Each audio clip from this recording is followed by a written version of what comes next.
All right, guys, welcome back to the TTYsuwu Crew podcast. Today, I got Big Tim with me. We're going to be going over one thing specifically, and maybe go on a couple other topics regarding One Piece.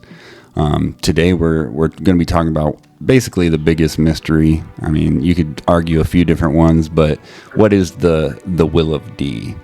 And recently I've been going over a few different things regarding it. It's always been I don't even know how long I've been thinking about that, but I've seen some people talking about it, and I keep seeing devil, like the will of devils, like devil's fruit and stuff, as a possibility.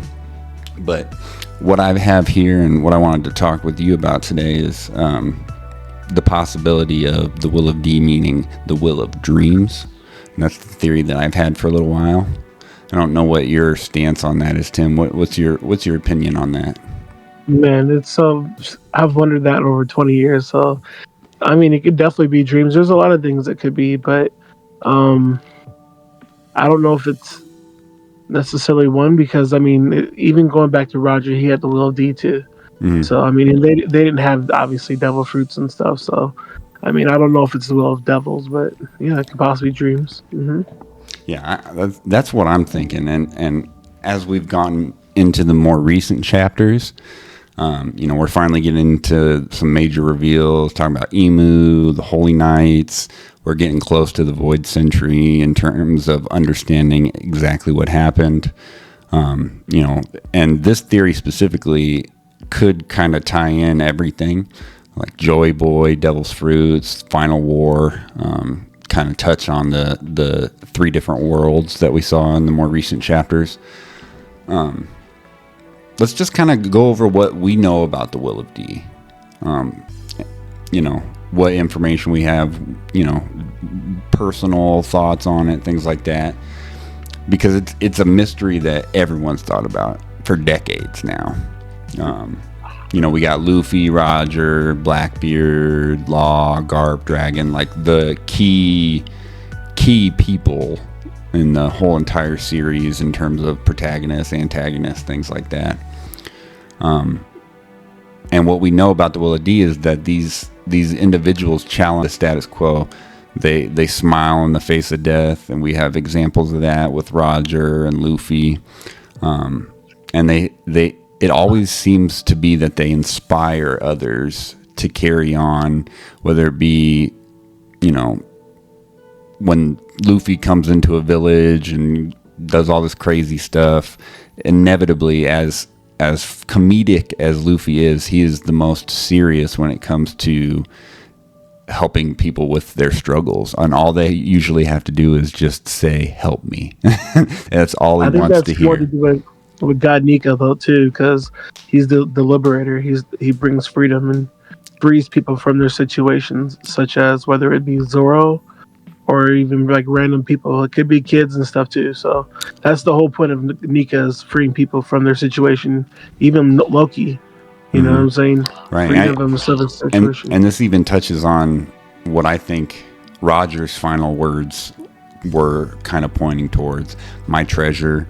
If you want it, find it. I left it all at that place.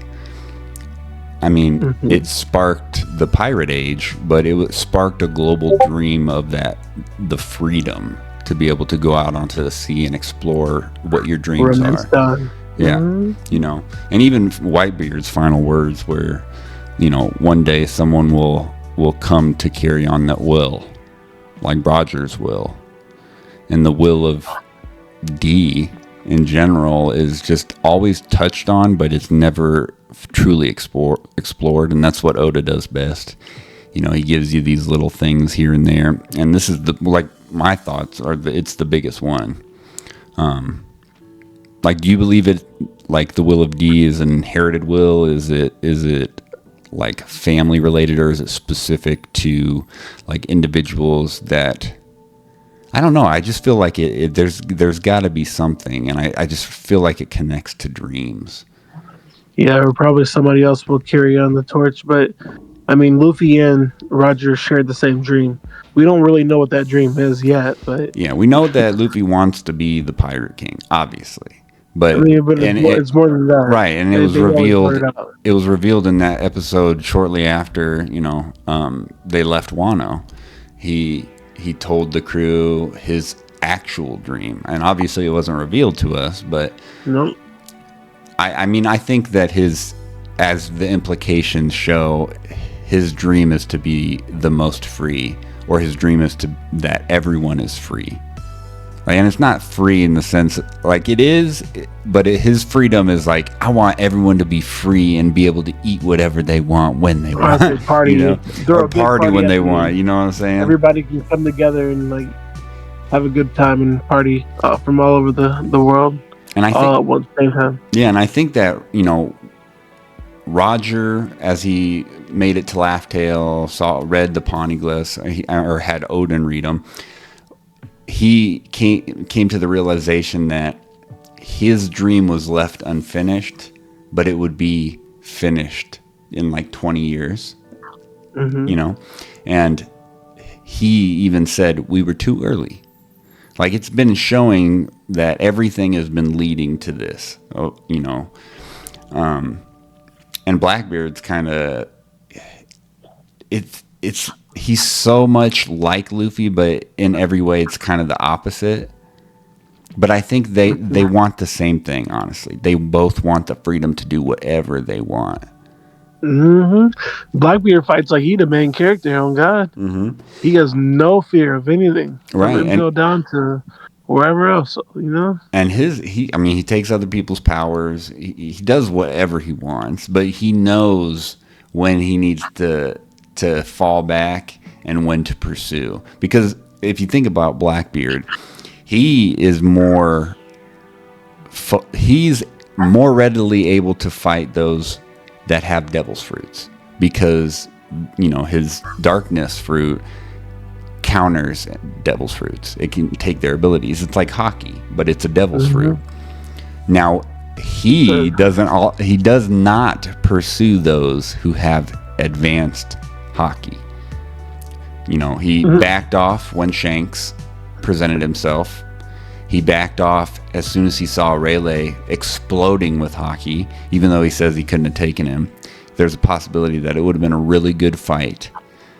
But even when Luffy was smacking him around a little bit and fell down, he was like, dang, hockey's ground.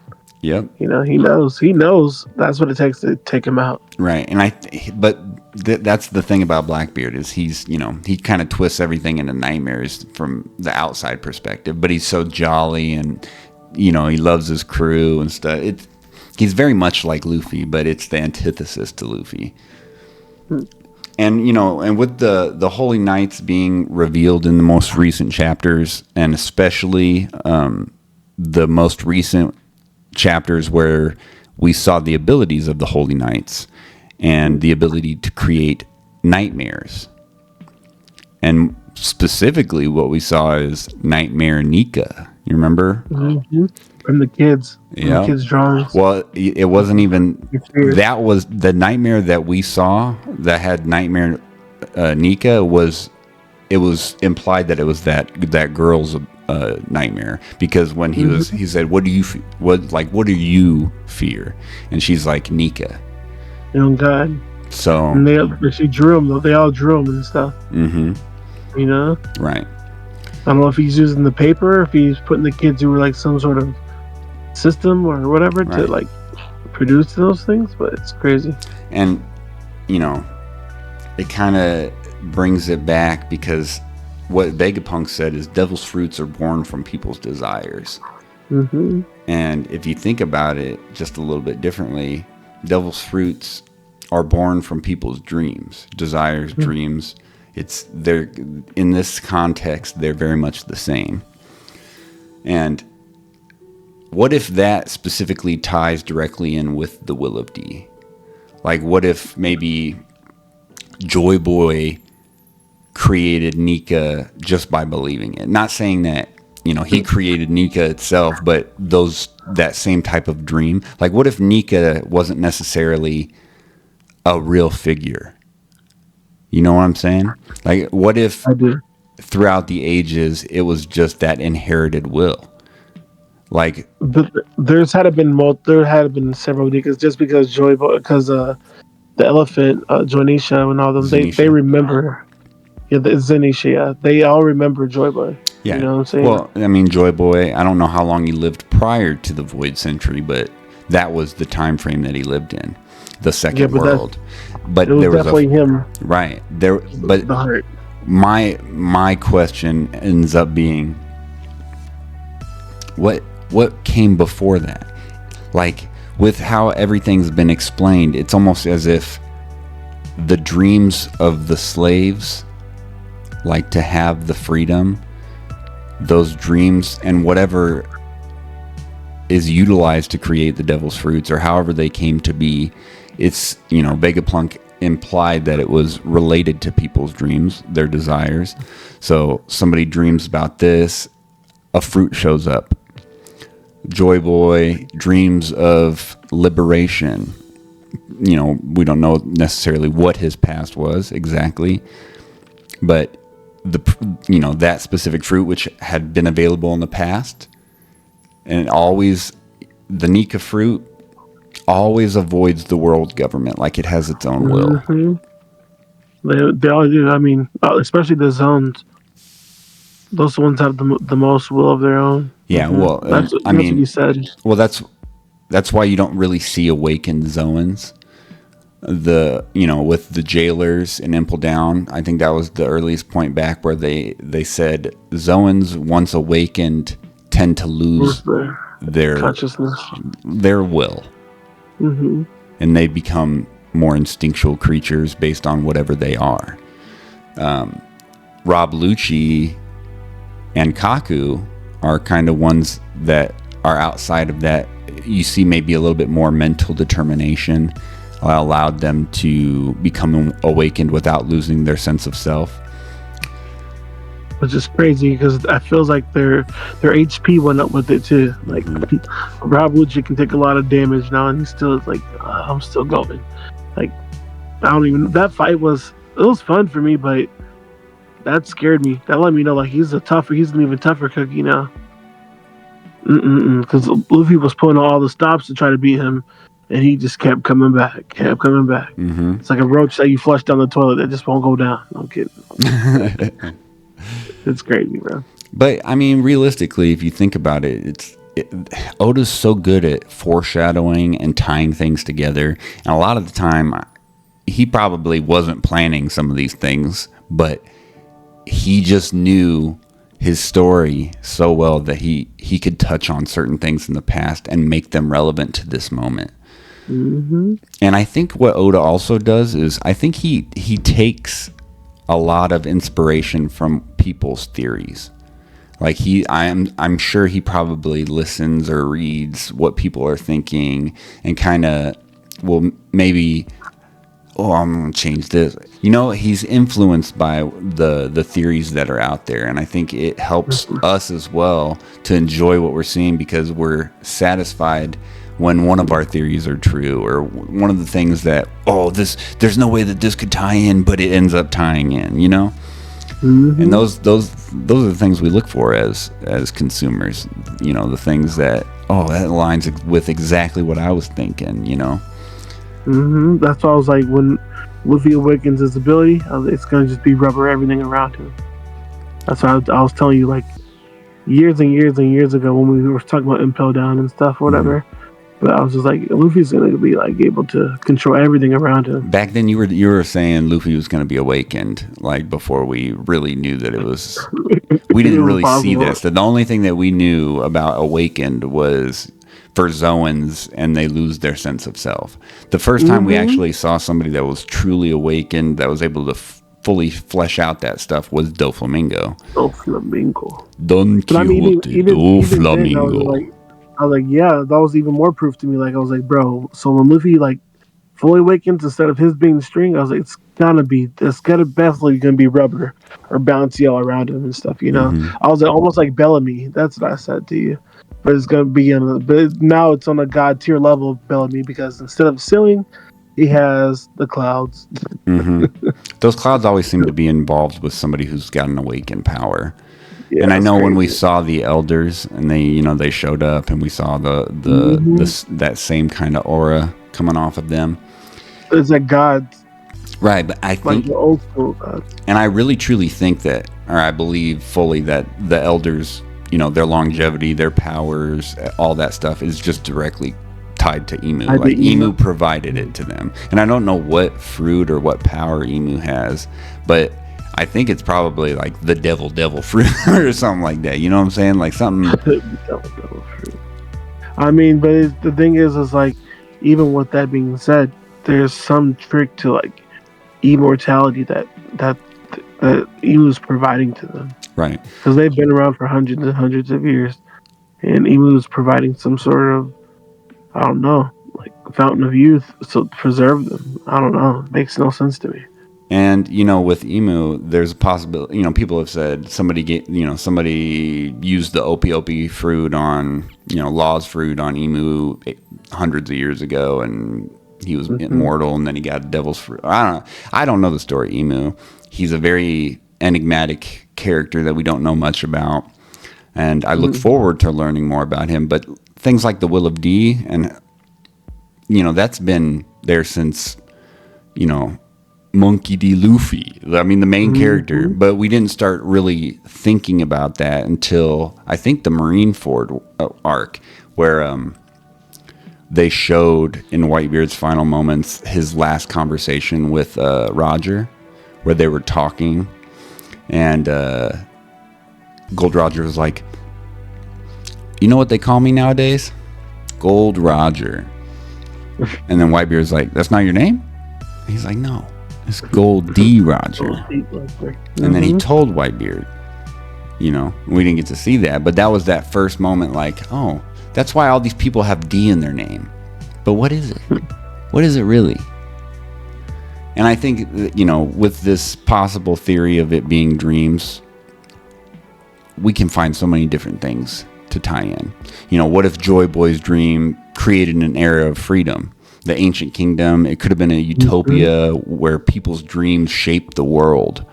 And with the world government or Emu or however it was established, what if they just erased history to kill the dreams that opposed them? Like, of course. And I think seeing the nightmare fruit controlling dreams coming from the Holy Knights. Like, what if Emu and the Holy Knights have the ability to, alter reality in a way?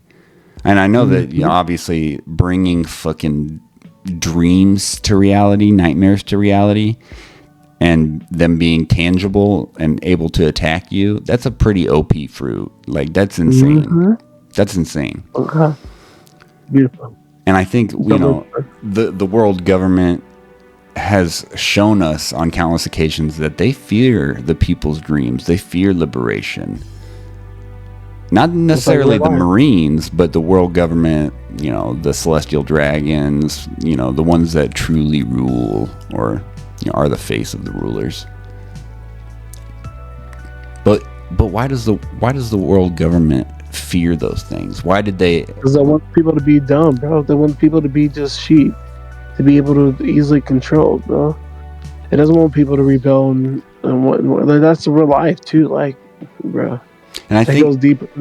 I think with the world government and their fears of the Hito no Mi, Luffy's fruit coming out and being taken, and you have to have somebody that is kind of just a free mind in general. Like, nobody else is going to be able to use that fruit like Luffy. It's a perfect scenario. He spent a lot of time with it too. Yeah, and his fruit, that fruit specifically, it's like his awakening is freedom. And that's probably why, the world government is so scared of it, is because it's a battle. He's a symbol. It's a battle. He's a symbol to a lot of people, though. Right. Too. It's like awakening freedom, not only in himself, but everything around him. And you know, it's almost like Luffy and Emu it's the battle of dreams versus the battle of control. Nightmares. One wants to control and dominate, or nightmares versus dreams. But I mean, it obviously it's all speculation and theories at this point. But we have to look at it from opposing sides. We have to look at it, you know, we have our opinions, our viewpoints, things like that. You know, what if the D it's a name, it's like a remnant of dreamers that the world government couldn't erase? Or and like, what if Blackbeard represents a corrupted dream where power and greed wins, like the true definition of a pirate? But there's just so many possibilities.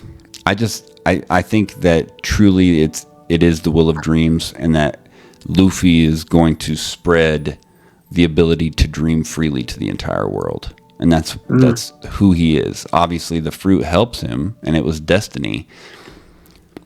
But I don't know, what do you think? Do you think it's the will of dreams, the will of destiny? Like that too, but the thing is like, we can't know until we really know. But the thing is like, especially with that fruit, there's so many things that could possibly happen. Like even like from something as simple as like the robot, the robot with the tying the knot, with the using all the, you know, hockey that was in the knot to save them. That was something either from the future or from the past that was sent to them. This is what I wanted to come to as well, because touching on that makes me think, okay, so how does this relate to previous arcs? If we go into Skypiea, do you remember the dials? Of course. The dials absorb impact, and you can hold it on. Impact dial, things like that. They were more advanced, but less advanced in a way. And I think that dial and the technology that the Skypians had, they kind of have bits and pieces remaining from probably the Void Century and things like that, because it all ties in, you know. Skypiea is the first time that we see any mention of Nika. Not necessarily the name, but the Warrior of Liberation, you know? And I think that also ties into this situation with the robot. Because when the robot used that knot, which I'm assuming is probably just like maybe either a more evolved or lesser evolved dial. Like it's the same concept. It was able to house Joy Boy's hockey for a later date. And Emeth was able to release it exactly when it needed to be, with the last bit of its energy as well. I will always be with you. Just know that there's going to come a time when I need you to use this. Yep. It's going to help everybody. But I mean, he already knew that was going to happen, so I don't know if it's like Luffy in a loop, sending that to himself from using Old Girl's power to send it in the past, who can control like the past, the future, and stuff. Like, I don't know. There's so many questions and things that you can ask. I don't know. But it's beautiful though. I felt like that was beautiful because he was really good friends with Joy Boy, obviously, and he's been lonely for a long time. So the fact that he came back and he didn't really get to see him and meet Luffy and talk to him again, but he got to still be with Joy Boy and use his presence to save his friends, to save Luffy. And it wasn't, none of the hockey and stuff hurt any of the good people, only hurt the government. So it was very direct and guided hockey. So that's what I loved about it. Yeah, I think that, you know, those little tie-ins, you know, that have been foreshadowed and stuff, especially, you know, we've come to realize how important the Skypiea arc truly was in terms of the grand scheme of One Piece, because it hinted at so many different things that have relevance now. But at the time, we didn't know what was going on. You know, we just wanted to see Luffy beat a Nell. We didn't even care about all the in between. We cared obviously because we love One Piece, but it wasn't as impactful as it is now. And that's why I think it's always good to go back and, you know, kind of just review different arcs, kind of touch back on things that are, happening now and see what you can see, what's been foreshadowed and stuff like that. And I think if you take, those things into consideration and go back, you'll see that Oda is the GOAT when it comes to foreshadowing. Everything that he does is so intentional. He's making you view certain things from certain perspectives with reason, with intention. And I just look forward to seeing, what the possibility is. There's just so many different things that are going to be coming, with the newest chapters and stuff. And we're finally going to get the anime back. Sounds and stuff. Yeah, and I actually just saw that the English dub of One Piece has finally caught up to the Japanese original for the first time in 18 years. Yes, and I will say, I'm not gonna lie to you. I did, because it was a guilty pleasure. I did have to go back and see Ace versus versus my boy. He tried to use his little punk hazard thing on him, and I was actually quite proud because I loved how the Ace's voice, and man, it was a beautiful thing. Because I've always seen it in Japanese, but seeing it in English actually made me clap my hands to a bravo, because that was actually quite awesome. Bro, the voices are perfect. It was actually great. Yeah, I can't. It was a fun watch. There's only a few different anime that I can watch in English anymore. And I started out like the rest of us, Dragon Ball Z, watching Dragon Ball, watching it in English. That's why I can still watch it in English and enjoy it, because it has that nostalgia feel. But only when I watch, like the Bruce Falconer, all the OG music, you know what I'm saying? First episodes, the first few seasons, Ocean dub, and then the transfer. Like, those things are what I enjoyed, coming home after school and watching it. But as I got older and I started watching anime in Japanese, you just see the vocal inflections and how they speak. There's just so much emotion, and I think that is what is so important in voice acting. And that's what I'm saying. You need to see the clip. It's actually really good. I'm trying to tell you. Yeah, and then there's a few English voice actors that know how to take emotion and put it in their voice. And some it's just, there's just certain animes that try and do it, and it's really hard for me to listen to, and I think that's why I backed away from it. But One Piece, the voice acting in the Japanese, you can't beat it, bro. You can't beat the laughs. You can't beat none of that stuff. Like, there's no way that you could have Brooke in English being as cool and sounding as perfect as he does, I will admit, and I'm sorry to say this, I actually did watch Kobe do his Honesty Impact in English versus like Japanese. Bruh, Kobe, it's so much better in the American. I'm not even gonna lie to you. And I was surprised. Like, I was shocked. It was actually impressively done very well with the Honesty Impact in the American dub. And I was like, I had to stand up and give it a bravo, because I don't really like a lot of English dub, but when it's done right, man.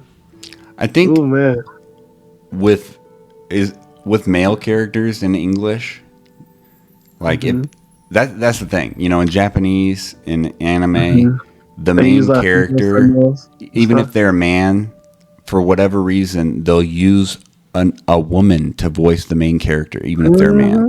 Luffy, Goku. There's so many different characters, and obviously Solo Leveling, for example, Jin Woo's voice actor, he just embodies a masculine energy. Masculinity. Yes. That's what the Honesty Impact was. It was a lot more manlier Honesty Impact compared to the Japanese. It's like, Honesty Impact, all, you know what I'm saying? Right. Like, Kobe's voice actor in the Japanese has always he has an annoying voice. And I kind of wanted to see, as he matured and got bigger and stronger, I wanted to hear like a man's voice coming out of a man. Yeah, absolutely. You know, and it's different. You know, Luffy, Naruto, and all them because they got that goofy aspect to themselves, and it's established that way. But they have so much emotion, and you know, I wouldn't change Luffy's voice actor for anything. You know. So I gotta tell you, what's his name? I'm having a brain fart for My Hero Academia. Midoriya. No, the who he got his powers from? All Might. All Might, bro. All Might. That seeing him do the Honesty Impact gave me it was an All Might feel, bro. I ain't even gonna lie to you, bro. It was an All Might feel, like a grown man. Honesty Impact. It was actually fire, bro. I ain't gonna lie to you. And I was like, maybe I need to start watching the dub because, man. No, man. I mean, to each their own. If you enjoy it, I understand. But every time I hear anything, One Piece related in English, I can't even. It just doesn't calculate in my head. After 1,100 episodes. I'm just gonna show you to you just for like the moments, you know, from Shanks doing this thing to, you know, Kobe, you know, letting it show, letting it hang out. I'm like, okay, this is not bad at all. It's actually kind of better because like sometimes they sound a little bit more manual. Like it's just, I don't know. Well, I think that's why I'm saying that I kind of understand your viewpoint because I'm assuming that Kobe has a male voicing. Yes, he does. I mean, I've loved Kobe because I'm used to Kobe what he used to sound like, but judging it from that moment, that was actually on some grown man, like All Might, manly man type. I don't even know, bro. I was so confused. I was like, dang, English really stepped up their voice acting. Like I was actually thoroughly impressed. I had to stand up and give it a standing ovation. I'm telling you, bro. It's really good. Oh man, I'll check it out. I'm literally looking it up right now so I can have it to look at. It's actually it's actually pretty good. And I was like, wow. I was like, because you know, instead of like like how Japanese in impacto, you know, it's just this honesty impact. You know what I'm saying? Mm-hmm. It just it was fire. I was actually thoroughly impressed, and it wasn't like the old Kobe voice, how it used to be. You know, this it's beautiful, and good and good big ups to, you know, the American dub for actually putting in that work and catching up, you know. But even though they'll probably still take a little. Well, yeah, they're gonna end up being behind it, you know, because they have to get the original and then do all the voices. So it's not like they're releasing them both simultaneously. But I mean, to see it for the first time in 18 years, kind of crazy, honestly. Especially in Egghead. Boy. Dude, that's why I am so excited for the anime to return, bro. Like, so excited. I can't believe it's... Huh? It's gonna be scary. Like, with all the elders coming there. Oh, my God. Yeah, I mean, as sad as it is, I'm really looking forward to the Kuma backstory and... Bad, bro. It's bad, but it's like the fact that, you know, spoilers ahead for anybody that's watching. Yeah. The fact that Kuma, who's basically I don't know about his soul per se, but his ability to think for himself and not be basically just a robot at this point. The fact that he still had that will or desire to save Bonnie and be there, and he makes it, and he's able to get a punch off on one of the elders. The satisfaction I got from that, bro. Oh, it felt so good. It felt so good after watching. Like, and you know, when you see a sad backstory, how good it feels when you get that. Oh, you know, he's redemption. He's able to do it, and Kuma is by far one of the best parents. Even though his whole situation is crazy. Hear my boy, the Forrest Gump. And the fact that he had himself programmed to protect the Thousand Sunny. He did all of these things knowing in advance, and you get to see his perspective on the events that he was a part of that were so scary to witness at the time. Like one of the most crazy moments in the whole series is when they get sent away. You know, everyone, you feel like Zoro's about to get killed, all this stuff. Rayleigh's fighting Kizaru and whatnot. Like, and you see Luffy do his last little death screen. Yeah, like, and it's true, genuine, like, oh my god, everyone's either dead or gone. But when Zoro got, I was like, oh, this is all bad. This is bad. Because you don't see Zoro struggling. The only time you saw Zoro struggle ever is against Mihawk, and that wasn't a struggle. He just got wrecked. After that point, he said that he's never going to lose again, and he definitely lost in that situation. But I mean, he's fought other bosses and stuff. Even like with Horty Jones and stuff. You know, he owned Horty, and that wasn't even like, that was a one sword, bro. That wasn't even like his full strength or nothing. You know, he still has own bosses and stuff to show people like, nah, I'm still that next level. The one of the saddest things I've seen is like when Kaku was trying to destroy the ship. And then he like deflected the attack, and he's, oh no, it's Ronald Zoro. Like, nah, bro, he knows what it is. Because Zoro's on a whole different Zoro's a different beast right now, bro. Zoro, like, he's just so satisfying. He's just so satisfying to watch. He's so badass. The future king of hell. Oh God, that's what I'm saying. Like, and that it only makes sense that if he were to fight, Shanks' brother, it would be him. Because they have a three-headed dog, the Cerberus, you know? And he's the king of hell facing the Cerberus. Or maybe even, like, the Soul King. But it's going to be one of them kings that's going to take out a Cerberus, bro. Because, I mean, that's scary work, bro. A three-headed swords dog. If you think about it and you think about the different people in the crew, you got a lot of different kings. You know what I'm saying? You got Soul King. You got the future Pirate King. You got the future King of Hell. Then, I mean, each person is like top dog in their own specific way. We got the King of Snipers, Soga King. Oh God, bro! You know, first Knight of the Sea. You know, these references to kings, knights, things like that, in just in the crew. The prince, you know, Sanji's. I mean, he's a prince, you know. There's just even if Loki joins him, he's the prince. Yeah, so his crew is just full of people that royalty. In a way, yeah. Or they're going to be the best in whatever category that, you know, Zoro's going to be the best swordsman. You know, things like that. What if, like, Nami ends up being royalty as well? Well, Zeus. We don't really know her background. The king of the gods, Zeus. She has Zeus. Just saying. That's another king, if we're going to go there. It is. If you're going to go there, I mean, you got to go there. There's just so many different references in just the crew, and I love One Piece. I'm glad that it's gonna be coming back soon because I've been missing it. I've really been missing it. I'm looking forward to seeing the Egghead arc animated, and I'm really looking forward to getting into Elbaf because I remember his first showing you, my boy. The best things. You weren't even like, yeah, it's One Piece. Because I saw One Piece back in the day, and I could not watch it. I saw a few episodes, and I was just like, this English voice acting. Oh my god, Luffy! It's just it was booty. It was straight booty. That was good.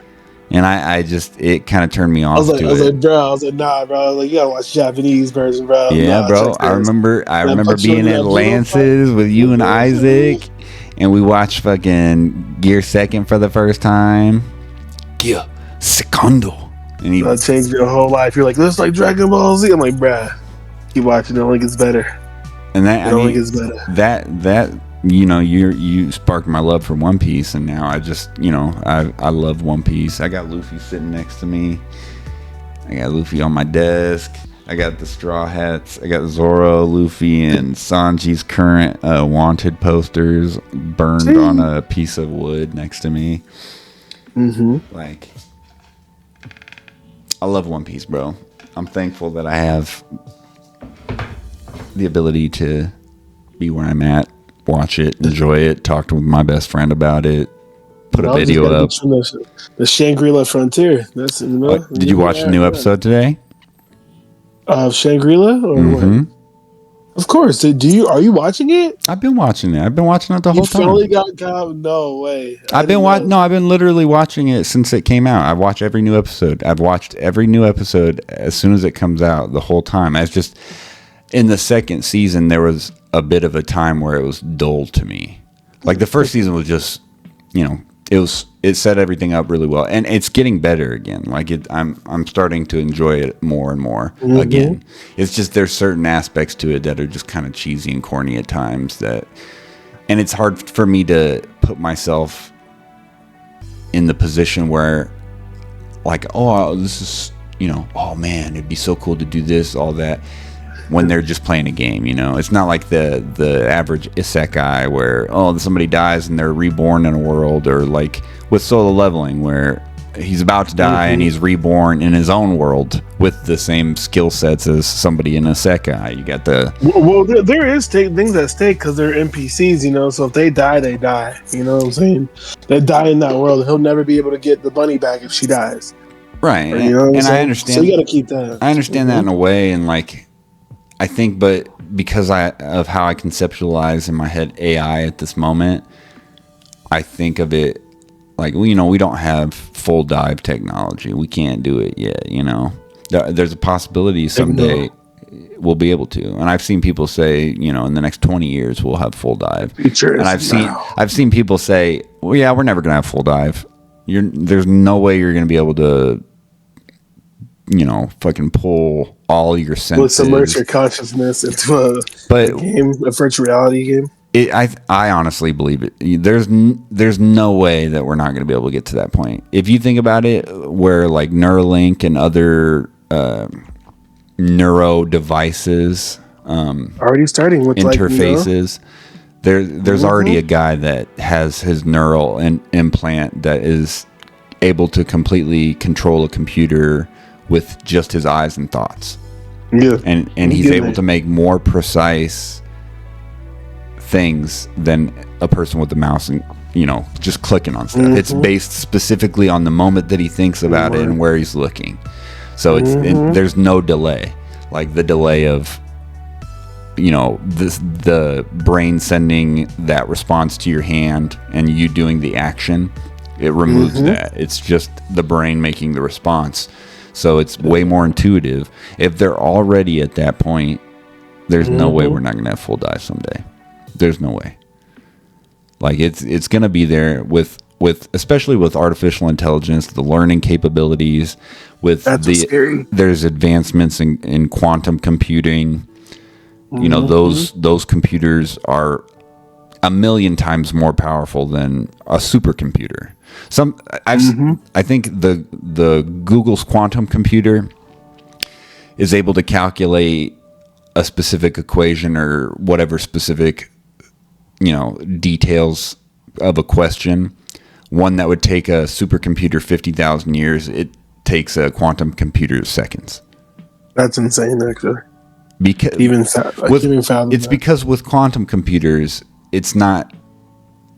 I'm looking 0100 0102, and you're going in, 1 2 3 4 5 1 2 3 4 5, or you have multiple going at once and they're all going 1 2 3 4 5, or one's going 1 2 3 4 5 and the other one's going 5 4 or 6 7 8 9. With quantum, it's doing all of those actions simultaneously. It's zero, this one simultaneously, instantaneously.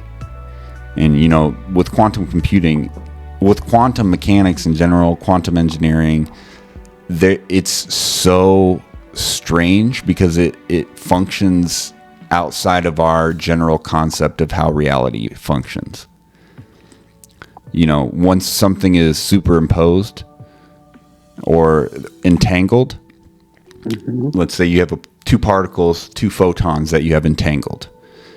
That means that those two things will react the exact it's like it cloned itself, and every action does the exact same thing.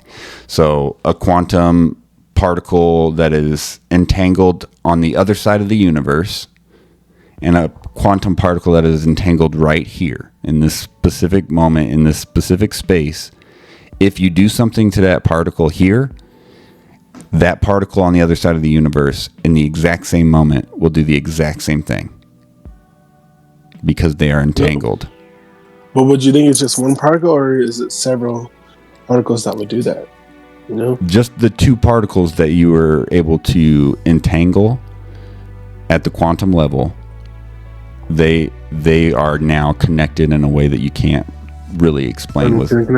Yeah, you know, Einstein's general theory of relativity is this small bubble that explains all these different things. Inside of that is Newton's laws, but outside of, you know, Einstein's theories, we get into the quantum realm, which it's so hard to understand, but it's so interesting to learn about.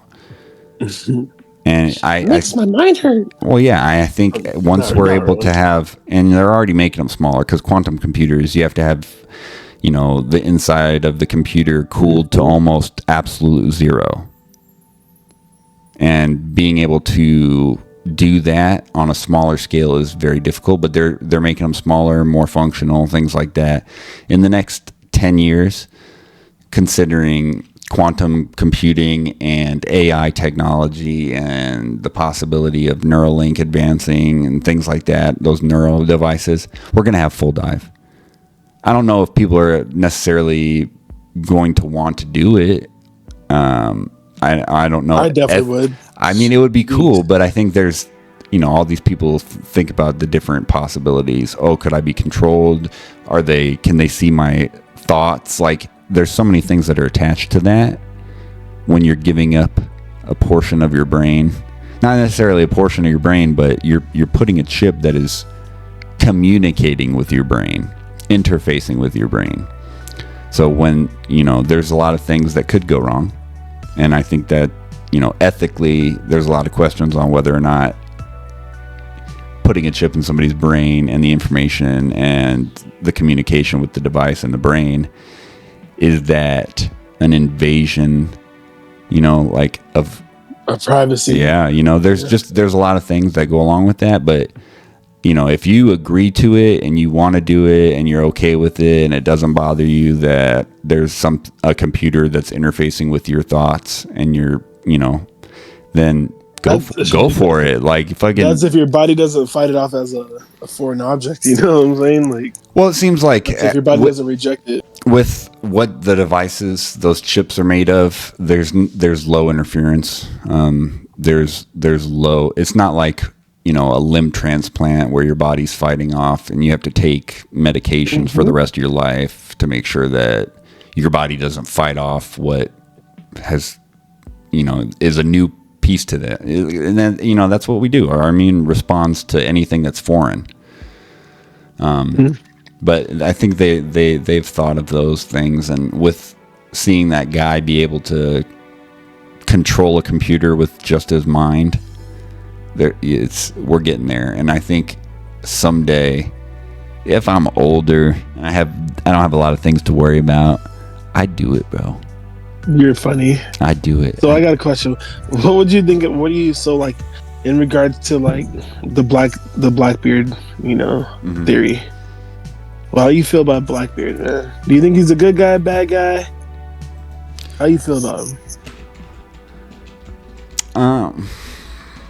I love Blackbeard, and I hate him. You know, it's a love-hate thing. He's the antagonist.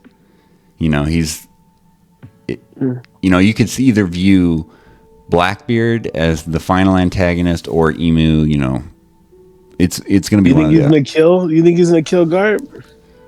No, he's not going to. I don't think he'll kill Garp. Garp might die. I mean, you know, in the use him as a bargaining chip. Final arc, I think. You know, maybe he'll use him as a bargaining chip, but I think in terms of the final true battle, it'll probably be with Emu because of how much that affects the overall story. But in terms of viewing, like, who I feel is the antagonist, who I want to see be beat because of all the years of thoughts on it, it's Blackbeard. Like, I mean, he's the reason why Ace was captured, and Blackbeard loved Ace. I mean, you can see it as soon as, you know, Ace showed up on that island to you know, attack Blackbeard. Blackbeard's like, "Hey, Commander, join my crew. We want you." You know, he's like excited because in Blackbeard's mind, because he's just a true pirate. Thatch wasn't that important to him. His dream of getting that fruit and you know, the possibility that it was going to escape him, and that was something that he was so focused on for so long. I think that fruit was made for him. Yeah, he felt like this is destiny. I need this fruit, and by whatever means necessary. You know what I'm saying? He just, you know. But that's what you want to see in an antagonist. They're gonna do the things that are gonna lead the main character to hating them or going after them, or, you know, they have to, they're specific plot points. But I think with Blackbeard's introduction into the series, it was so perfect. And it showed you how much him and Luffy are alike but different. The pie and the, you know, the meat, you know, he respected Luffy too when he went to the bar and let him and Zoro get their butts kicked or whatever, like all the bottles of whatever poured on them and thrown on them and spat on and whatnot. And that goes back to what we talked about in the beginning of this podcast. It touches, you know, we're coming full circle. He said that dreams never die.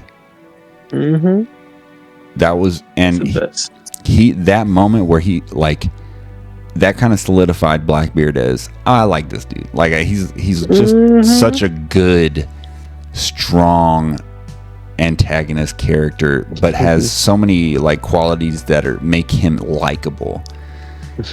You know, he's just a pirate, bro. He's the most piratist pirate in the whole series.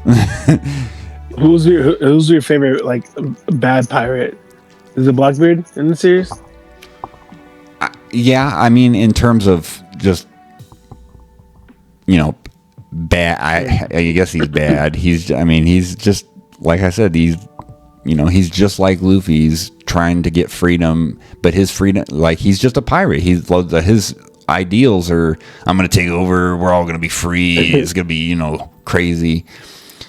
And, you know, Luffy's, I love Senior. What's his name? Senior Punk or whatever his name is. Oh, yeah. The dude. That's my dude. Yeah, that's my dude. Oh, God. Frankie's brother. Senior Pink. Mother. Senior Pink. Yeah, that's it. That's what it is. Yeah, that's my dude. But I loved him too. Story. His backstory was sad as fuck, bro. Hi. That was sad. He knew what it was. But I will say they took him. They captured him. Well, yeah, and they probably killed him. I think he's still alive. I think because Vegapunk's able to replicate powers at this point now, because he perfected it rather than Caesar, who just, you know, had smiles and there's negatives and downsides. But that's what I'm saying. He would have had to do that though, and then give it to the little Jinbei one. I think after the defeat of Doflamingo and his pirate crew were taken in, more than likely, they were either making the Seraphim or they already had an idea. Okay, so we're making the Shishibukai into, you know, little warriors, pacifistas, basically. Flames in their blood. They're better than pacifistas, bro. Oh yeah, we've seen them. They be going toe to toe with some of the strongest characters. But this is them as babies, bro. Just wait till they get, like, if those things get hockey, bro, it's over for everybody. Because then they're gonna be like hockey infused things that can fly with. They already got, you know, plot armor with the what's it called, blood in them, so that they can fly and stuff. Yeah, I mean, dude, putting Senior Pink's power in the Seraphim Jinbei. Yeah, that's what I'm saying. That's the coldest, most diabolical thing I've seen. Oh, that is like, use the fisherman karate and dude. Like that and that shows why Oda's goated. He's coming up with concepts like this, dude. You don't see that. And the fact that it's been going on for as long as it is, that tells you that this dude knows what he's talking about. And that's why he's God Oda. Go D Oda. You know what I'm saying? But he can't do it in the water though. He can only do it on land. But at the same time, you're on land more than you're in water. So like that thing is dangerous, bro. Right. That thing is crazy. Yeah, I mean, madness. Well, I'm just looking forward to seeing where everything goes, because there's a lot of theories for every situation. We could talk all night about all the different theories, but this is one that I've just been thinking about a lot. You know, the Will of Dreams and how, you know, it's not just about the adventure, it's about the power of dreams. And I think dreams are, you know, a constant theme throughout the entire show.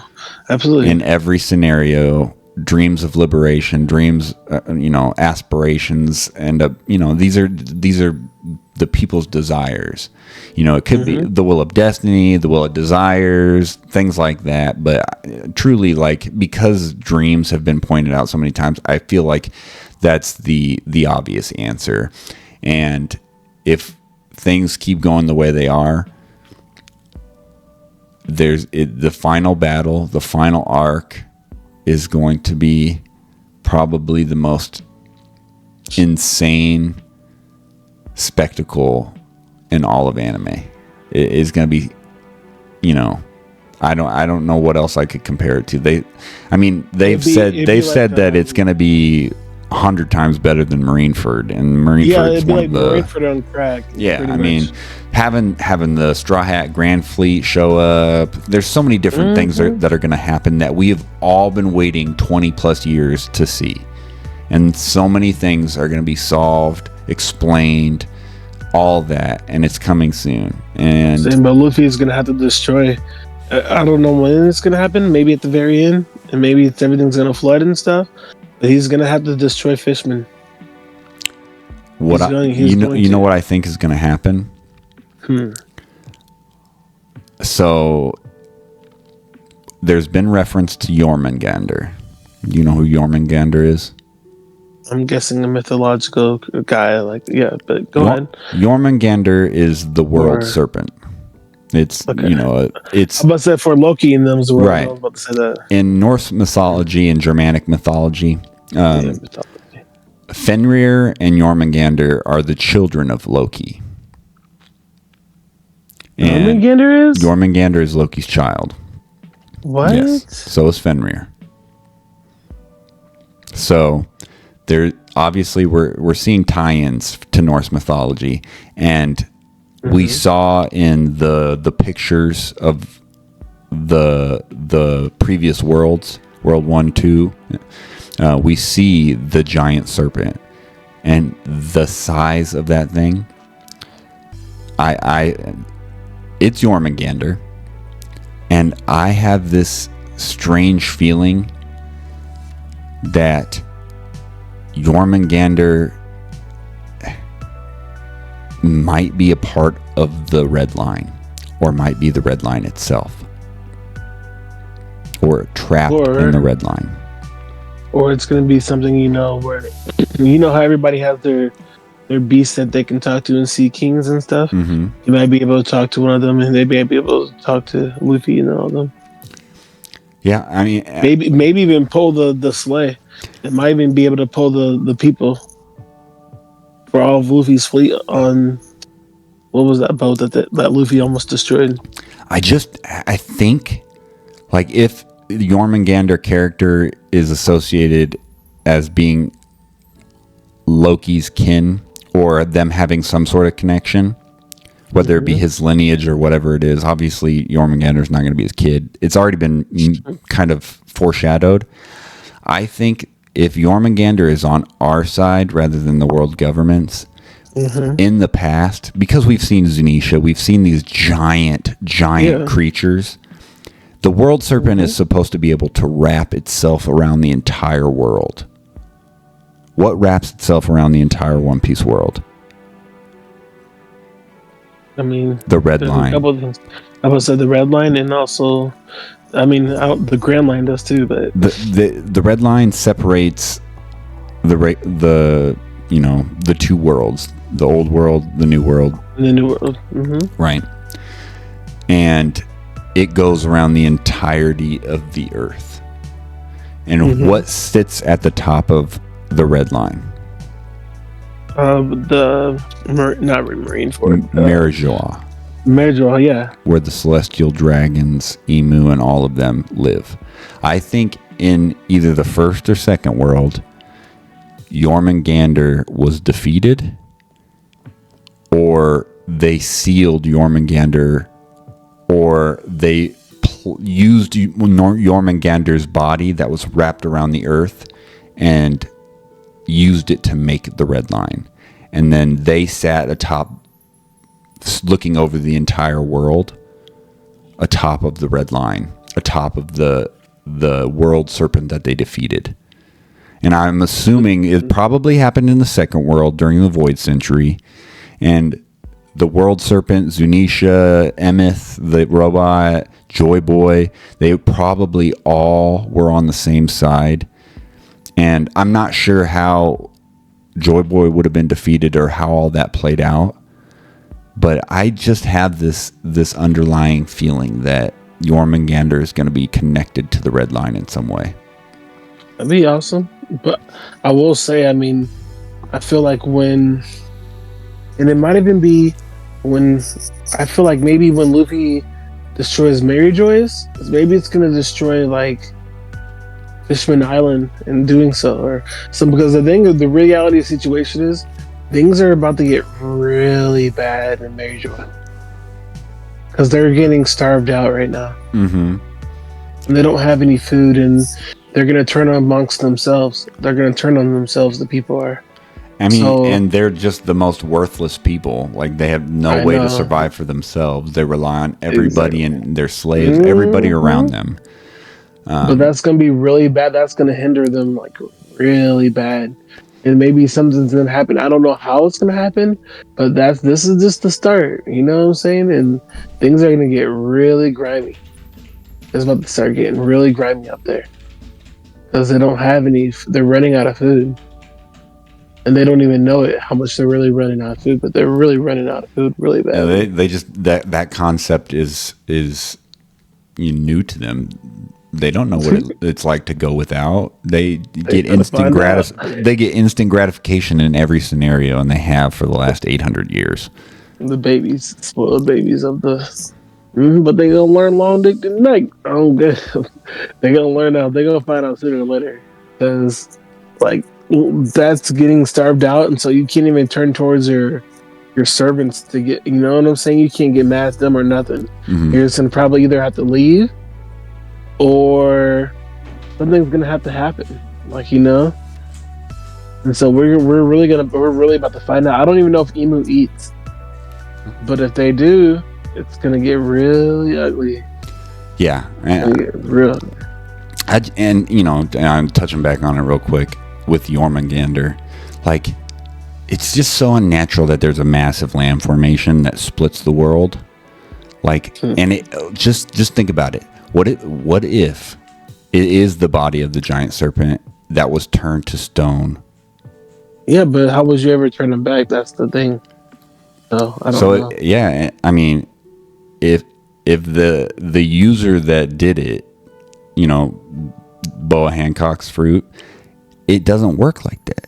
It works as if it's someone that they're like attracted to or they love, right? Well, no, like you have to feel attraction to the individual for that to be able to turn to stone. No, not necessarily. Luffy, she tried to turn Luffy. Luffy didn't turn. She tried multiple times. No, but he has hockey though. He has really good hockey. He wasn't using hockey at that point, and his hockey has to be stronger than Boa's, and she has. At that time, she was stronger than him. I don't even know, bro. No, she wasn't. Yes, she was. Yes. Because he fought her, bro. No. When did he fight her? He did fight her, bro, and then she tried to play dirty and kill her own sisters, bro, and he had to save them. He never fought Boa Hancock. She had her sisters fight him. She was trying to be dirty.